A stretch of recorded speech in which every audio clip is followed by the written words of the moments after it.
हिमालयाच्या डोंगरामध्ये समुद्रसपाटीपासून तब्बल 3583 मीटर उंचीवर वसलेलं एक पवित्र ठिकाण म्हणजे केदारनाथ मंदिर. 12ही ज्योतिर्लिंगापैकी एक आणि पंचकेदारामध्ये सर्वात महत्त्वाचं स्थान असलेलं हे मंदिर भगवान शंकराला अर्पण आहे. पौराणिक कथेनुसार महाभारत युद्धानंतर पांडव आपली पाप धुण्यासाठी महादेवाच्या शोधात आले होते, पण भगवान शंकर थेट दर्शन द्यायला तयार नव्हते. त्यांनी बैलाचं रूप धारण केलं. पांडवांनी त्यांचा पाठलाग केला आणि शेवटी या जागी महादेव अदृश्य झाले.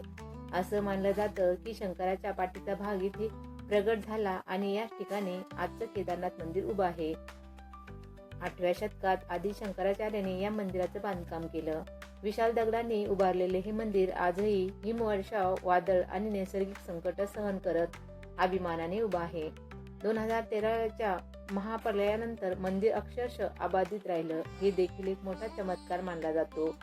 केदारनाथ परिसरात मंदाकिनी नदी वाहते आणि सभोवताली हिमच्छादित पर्वतरांगामुळे वातावरण अगदी दिव्य भासतं. मे महिन्यात इथं यात्रा सुरू होते आणि बर्फवृष्टीमुळे नोव्हेंबरमध्ये मंदिर बंद होतं.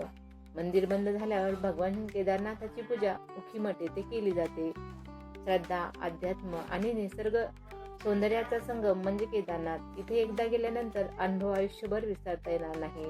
हा व्हिडिओ आवडला असेल तर लाईक, शेअर आणि सबस्क्राईब करायला विसरू नका. हर हर महादेव.